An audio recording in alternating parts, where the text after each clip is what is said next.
केंद्रीय स्वास्थ्य मंत्रालय ने new drugs and clinical trial rules 2019 में बदलाव किया है। अब America, England, Japan, Australia, Canada और यूरोपियन यूनियन में मंजूर नई दवाइयों को बिना लोकल ट्रायल के भारत में इस्तेमाल किया जा सकता है।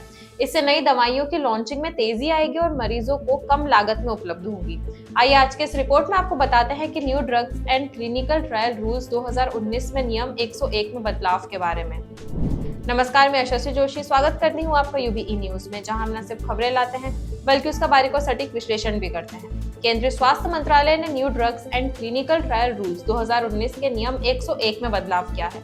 क्या है ये फैसला और क्या होगा इसका आम जनता पर असर, आइए जानते हैं। New drugs and clinical trial rules 2019 के नियम 101 में प्रावधान किया गया है कि America, England, Japan, Australia, Canada और यूरोपियन यूनियन में यदि किसी गंभीर बीमारी के इलाज के लिए किसी नई दवा की खोज होती है और वहां पर उस दवा का प्रयोग किया जा रहा है तो उसे भारत में भी प्रयोग करने की इजाजत होगी। इसका मतलब ये है कि अब विदेशी दवाइयों के भारत में प्रयोग से पहले उसके लोकल क्लिनिकल ट्रायल की आवश्यकता नहीं है। डीसीजीआई ने दवाइयों को लोकल क्लिनिकल ट्रायल से छूट देने के लिए कुछ क्राइटेरिया तय किया है। इसमें कैंसर समेत कई गंभीर बीमारियों का इलाज शामिल है। ऐसे दुर्लभ बीमारियों की दवाइयां भी इसमें शामिल है जिनके लिए ट्रायल करना बहुत मुश्किल होता है क्योंकि लोग नहीं मिलते। साथ ही gene and cellular therapy product, आपदा के समय और स्पेशल डिफेंस पर्पस के लिए प्रयोग की जाने वाली नई दवाइयां शामिल हैं। भारत के लिए वह दवा नई है जो यहाँ पहले नहीं आई। इस दवा के लिए जो विदेशी कंपनियां भारत में लोकल क्लिनिकल ट्रायल से छूट जाती है उन्हें drug controller general of India यानी डीसीजीआई के पास आवेदन करना होगा। विशेष परिस्थितियों में मामले को सब्जेक्ट एक्सपर्ट्स कमेटी के पास भेजा जा सकता है। फेज 3 में लोकल क्लिनिकल ट्रायल होता है। वैसे सरकार फेज 4 का ट्रायल करेगी जिसमें देखा जाता है कि दवा का मरीजों पर कोई साइड इफेक्ट तो नहीं हो रहा, दवा कितना काम कर रही है और अभी ट्रायल में 100 में से 400 वॉलंटियर शामिल होते हैं और इसमें 1 से 4 साल तक लग जाते हैं।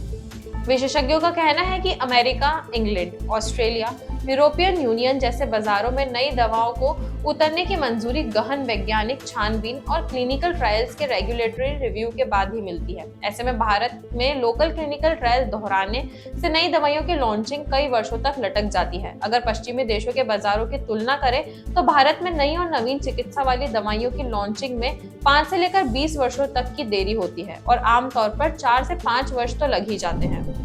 लेकिन अब सवाल यह है कि इससे मरीजों को क्या फायदा होगा। स्वास्थ्य मंत्रालय के सीनियर अधिकारियों का कहना है कि इस फैसले से विभिन्न एडवांस दवाओं की लागत में काफी कमी आएगी। अमेरिका, इंग्लैंड समेत 6 देशों की नई दवाओं अब पहले के मुकाबले आसानी से और कम रेट्स में भारत में मरीजों को मिल सकेगी। CGHS और आयुष्मान भारत जैसी विभिन्न योजनाओं के तहत भारत सरकार और राज्य सरकारों के सार्वजनिक खरीद लागत में भी काफी कमी आएगी। अभी जिस देश से हम दवा इंपोर्ट करते हैं उस देश का प्राइस फ्रेमवर्क उस पर लागू होता है, लेकिन जब विदेशी दवा कंपनी भारत की दवा कंपनी को मार्केटिंग राइट्स देगी तो भारत के हिसाब से दवा के रेट तय होंगे। सरकार से इस बदलाव की मांग लंबे समय से हो रही है। ये क्यों जरूरी था और ये क्यों समझें, इसकी एंटीबायोटिक से ज्यादा इस्तेमाल से अब पुरानी दवाओं पर असर कम हो रहा है जबकि नई एंटीबायोटिक की खोज की प्रक्रिया धीमी है। ऐसे में अगर दूसरे देश में नई एंटीबायोटिक को डेवलप किया जाता है तो उसका फायदा तत्काल भारत के मरीजों को भी मिल सकता है। विकसित देशों में कैंसर, मस्कुलर एट्रोफी और ड्यूचेन मस्कुलर डिस्ट्रोफी और दुर्लभ ऑटो इम्यून स्थितियों के इलाज के लिए नई नई दवाइयों की खोज हो रही है। ऐसे में एक जेनेटिव डिसऑर्डर या अनुवांशिक रोग है जो ब्रेन के नर्व सेल्स को रीढ़ की हड्डी में नुकसान पहुंचाता है जिससे मांसपेशियां तेजी से कमजोर हो जाती है। अब इनकी नई दवाइयों को भारत में लाने के लिए कई वर्षों का इंतजार खत्म होगा। तो यह थी हमारी आज की खास रिपोर्ट और आपको ये कैसी लगी अपने विचार हमसे जरूर साझा करें। वीडियो को लाइक और शेयर करें, साथ ही चैनल को सब्सक्राइब जरूर करें। यूबी न्यूज आपके लिए लाता रहेगा देश विदेश से जुड़ी ऐसी खबरें। तब तक के लिए धन्यवाद।